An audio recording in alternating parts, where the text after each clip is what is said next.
Why are you still so cheerful? After drinking the tea that my husband Tom brought home, my mother-in-law started foaming at the mouth and had to be rushed to the hospital. Despite this, Tom didn't seem surprised or worried when I contacted him.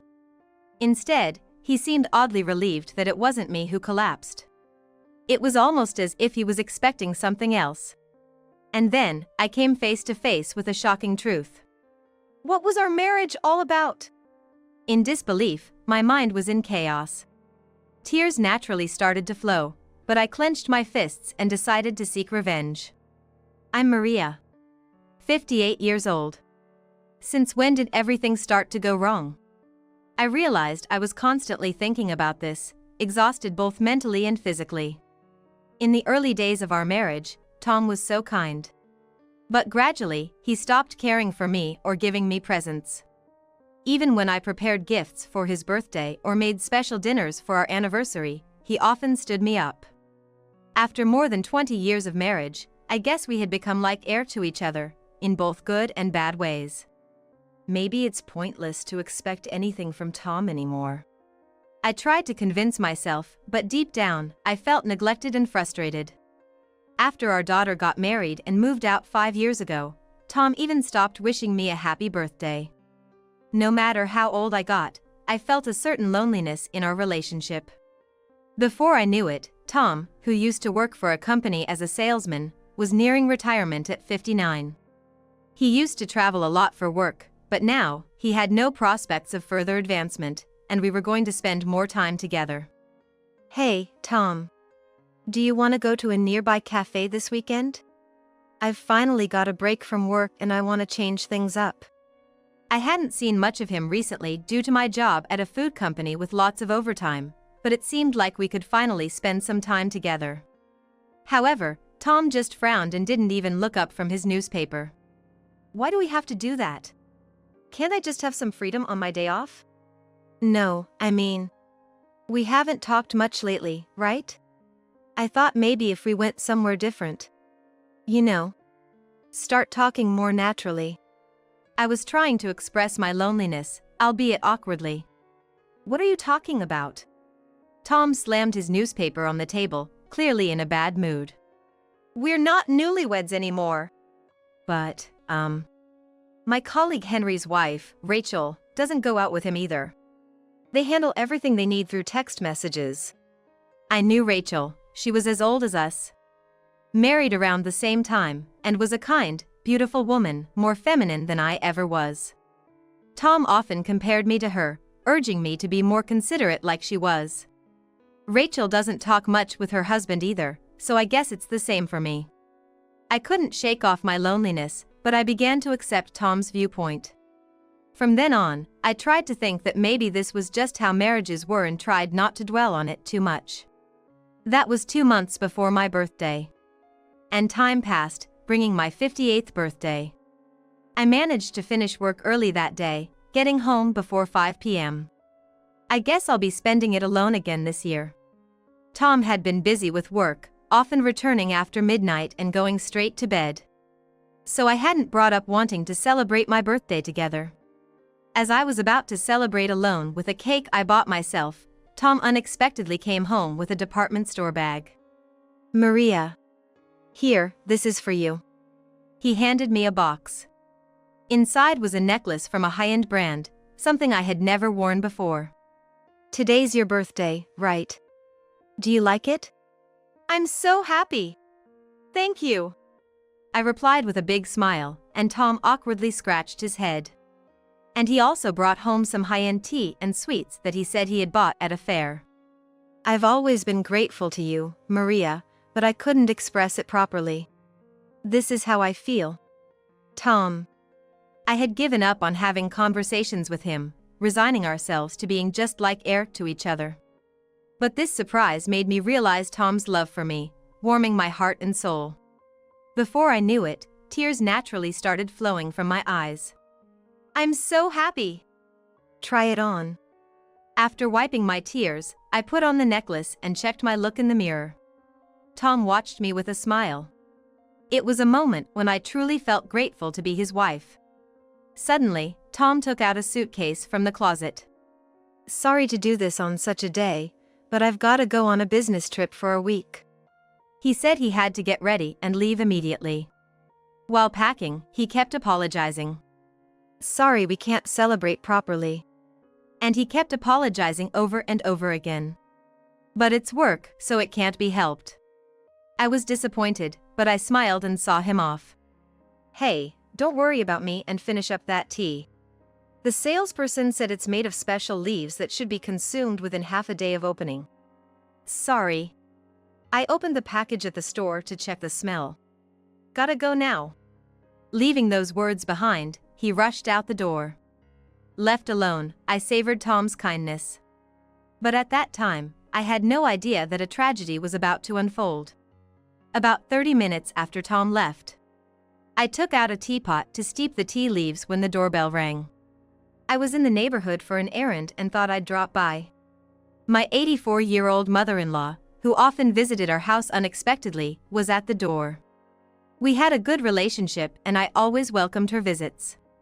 This fancy tea is too good to drink alone, I'll share it with her. I prepared a teacup for her and laid out some snacks. Just then, a courier delivery arrived. Seeing that it was a frozen item, I told her to start without me and began unpacking it.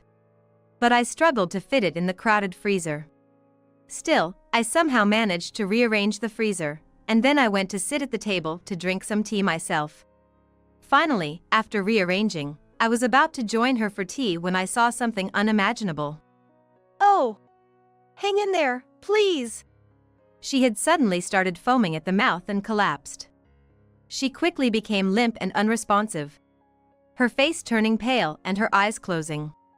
I'm calling an ambulance right now. 15 minutes later, the paramedics arrived and she was rushed to the nearby hospital. I couldn't reach Tom and didn't know what to do, so I just prayed. Later, thanks to the doctors' and nurses' efforts, she was saved. It seemed she might have eaten or drunk something harmful. But when she regained consciousness, she couldn't think of anything that could have caused it. Fortunately, she was doing well and could be discharged soon, but at her age of 84, she was admitted overnight just to be safe. Hello, Tom? I finally got through. It's been hectic here. Something in the food caused your mom to be hospitalized. I called his cell while handling the hospital paperwork, expecting him to be worried.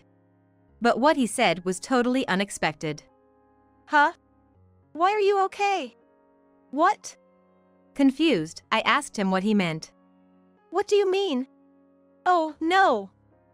I mean, if you're okay, Maria, that's good. But, please take care of Mom. He hurriedly made excuses and hung up. It almost sounded like he wished I had been the one to collapse. Despite hoping it was just a misunderstanding, I headed to her hospital room. But in the midst of casual conversation with her, a shocking truth was revealed. What does this mean? Trying to make sense of everything, I began to suspect Tom. And like unraveling tangled threads, I decided to verify my thoughts one by one. That's it. It's over. Realizing Tom's betrayal, I braced myself for the end of our marriage. But just filing for divorce wasn't enough for me. I was determined to make Tom experience the same agony as my mother-in-law. I'll definitely make him suffer. I resolved firmly. A week later, Tom returned from his business trip. Welcome back. You must be tired. Here, have a drink and relax. I received his bag at the entrance and took care of him diligently. When I offered him a warm cup, he started sipping it. How's the taste? Huh? It tastes like the usual tea. I frowned and peered at his face, which looked perfectly normal. That's strange, that was the fancy tea leaves you gave me for my birthday. As soon as he heard my words, Tom spit out the tea he was drinking and splashed it on the floor. What have you done to me? He rushed to the kitchen, gulping down water and trying to vomit by sticking his fingers down his throat, clearly panicking. I'm done for. He was sweating, looking sickly and pale. Call an ambulance. He asked for help, but I just watched silently. Then he tried to call himself. I quickly snatched his phone away. What are you doing? Relax. That was just ordinary tea I bought earlier. I showed him the tea package, and he collapsed weakly on the floor. So you panicked because you knew something fishy was in the tea leaves. What are you suddenly talking about? Basically, you, Tom, are the one who tampered with it, right? As I leaned in, he averted his eyes, which were clearly swimming in confusion. I don't know anything about that. Huh? Don't play dumb. Because of that, mother-in-law collapsed frothing at the mouth. As I raised my voice, the door to the next room opened. Tom! What are you doing? It was my mother-in-law, waiting in the next room. Caught off guard by her sudden appearance, Tom became even more suspicious. Mom, it's a misunderstanding. Besides, how can you be so sure something was in the tea? Maybe it was something else she ate that day. Sorry to disappoint you. That day, I hadn't eaten or drunk anything. Huh? That day, she had been at a medical checkup, which took longer than expected. And she hadn't eaten anything. She also only sipped a little of the tea because she had a sensitive tongue, which might have saved her from worse harm, the doctor had revealed. This proves you tampered with the tea. But there's no evidence I did it. Frustrated by her son's attempts to escape blame, my mother-in-law sighed heavily. I saw you, Tom, coming out of a flower shop with a big brand logo bag. This was something she told me in her hospital room. She had tried to call out to him that day, but he was so absorbed in his phone call that he just hopped into a taxi and left. She found his behavior odd and was about to tell me when she collapsed after drinking the tea. Tom's face turned even paler as she pointed this out, becoming increasingly agitated.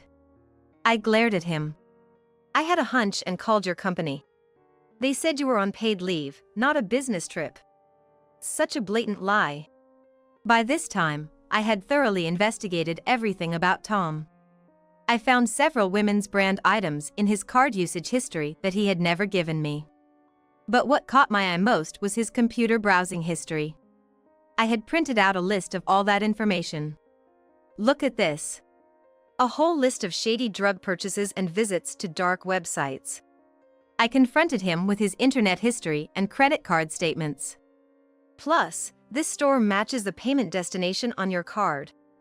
At this point, Tom was white as a ghost and speechless. But that wasn't all I had prepared.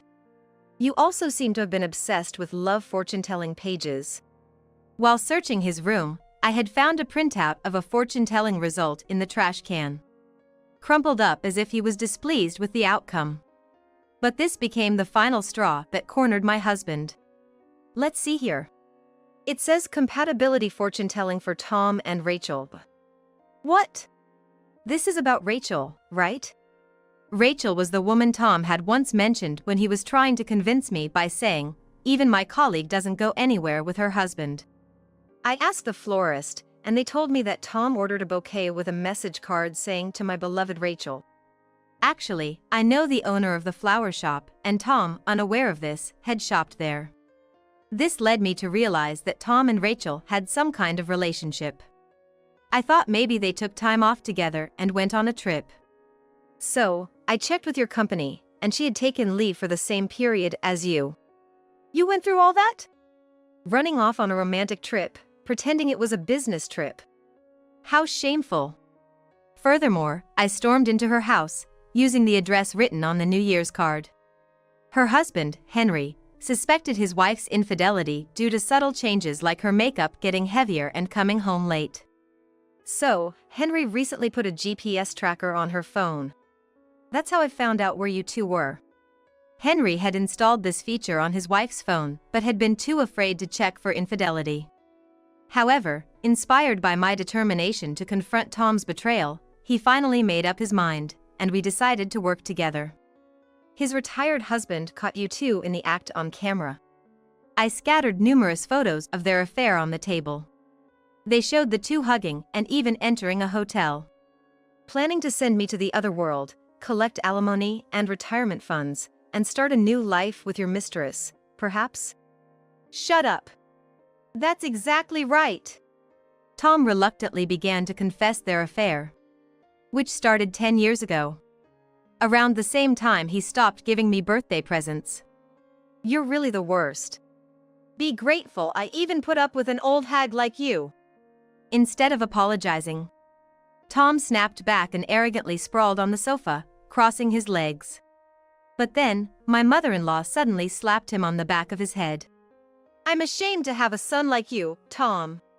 I'm disowning you. But Mom, I'm your only son. Please reconsider. No discussion. I don't even want to see your face. I'm leaving all my inheritance to Maria, your wife. You're kidding. Rejected by his own mother. He looked like he was about to cry. Maria, I'm sorry. Can we start over? No way. You've been betraying me for 10 years. I firmly refused any sympathy for Tom. We're getting a divorce, and I'll be asking for a lot in alimony. I confessed and apologized, isn't that enough? As if. Henry is even planning to storm into your company. What? Tom started sweating profusely. Hey! If you do that, it'll make things awkward at work, and I won't get my full retirement benefits.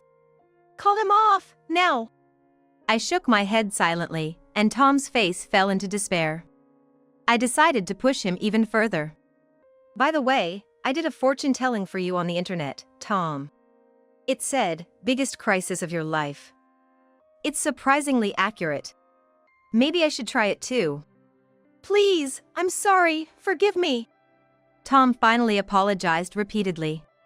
I was almost sent to the other world by you. So, I'm saying I'm sorry for that. Including this incident, I'll consult a lawyer and take appropriate action. I'm even considering filing a police report, so be prepared. What? Finally realizing that no amount of pleading would change my mind, Tom, tears and snot running down his face, broke down crying right there. My mother-in-law and I looked down on him with cold eyes. After that, the divorce with Tom was finalized. Out of respect for my mother-in-law, I decided not to file a police report. I received $30,000 in alimony from my ex-husband. Henry, Rachel's husband, true to his word, stormed into the company. The affair between Tom and Rachel became widely known, and unable to bear it, they both soon resigned.